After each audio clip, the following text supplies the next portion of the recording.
will try and attempt these, and you will easily see that if you attempt this with the cross method, you will not get it anymore. Okay, you won't be able to do it anymore. So let's try to attempt this thing with completing the square method. So the first thing that you need to realize is that look at the coefficient over there. The coefficient over there is a 3. We don't want that. We always want the coefficient of x squared to be 1. Okay, so when we have like 3x squared, for example, in the whenever you're about to solve completing the square, change it to x squared. Okay, if you got 5x squared, guess what? Change it to x squared as well. If you got 10x squared, change it to x squared as well. Alright, so how do we change it? How do we change it? Let's try it. So we got 3x squared minus 10x plus 8 equals 0. So if we change it, it will be by dividing this entire equation with 3. Okay, divide this entire equation with 3. So I will write it over there. So if we divide the entire equation with 3, it will be like 3x squared divided by 3 will be x squared. And this will be negative 10 by 3x. And then this will be plus 8 by 3 equals 0.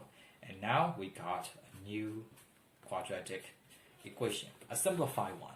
Okay, so if we got this coefficient of 1 in front of the x squared, we can start. See, obviously you cannot try this one with the cross method anymore.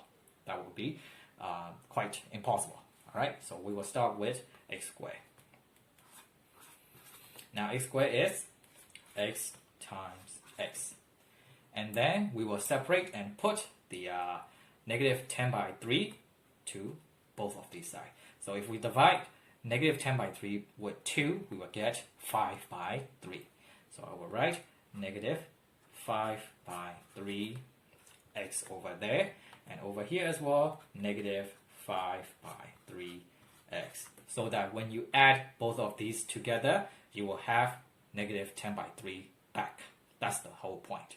Okay, so x time over here will be negative 5 by 3, and over here will be also negative 5 by 3. Okay, and only if you multiply with x with negative 5 by 3, you will get minus 5 by 3x, and over here it is the same. So now for the last rectangle or square, we will be putting negative 5 by 3 multiply negative 5 by 3. So that will be 5 times 5 is 25, and 3 times 3 is 9. But I already told you the last square is always of negative value. So now we can continue, which is we got x minus 5 by 3 and x minus 5 by 3. So please write x minus 5 by 3, the whole square.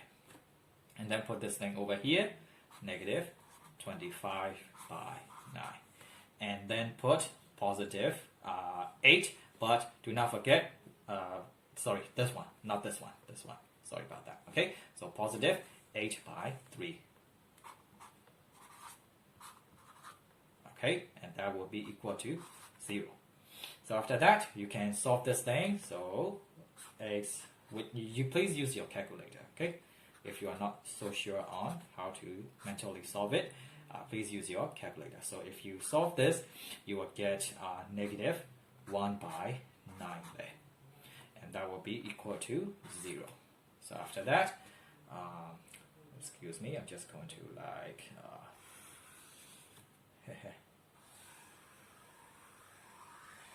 okay. So now after this thing, I will put the negative 1 by 9 to over here, so that will become positive 1 by 9, and therefore I will start writing this thing, x minus 5 by 3, the whole square is equal to 1 by 9. And I will remove the square and put this over there. So x is equal to, I'm skipping a few steps now. Okay, I'm skipping a few steps, and if I put this to this side, it will be positive 5 by 3. And with the square root, it will be plus or minus square root of 1 by 9. So what happens now? What happens is that we can easily solve square root of 1 by 9, which is x is equal to 5 by 3 plus or minus 1 by 3. That's just it, plus or minus 1 by 3. And if you solve it in the calculator, you will see that 5 by 3 plus 1 by 3 will be equal to, 5 by 3 plus, if you put it to the other side, it will be, so, and then just put it inside your calculator, okay? 5 by 3 plus 1 by 3 will be equal to 6 by 3. Or, which is also equal to, by the way, 2, okay? Or, what if we got the negative value here?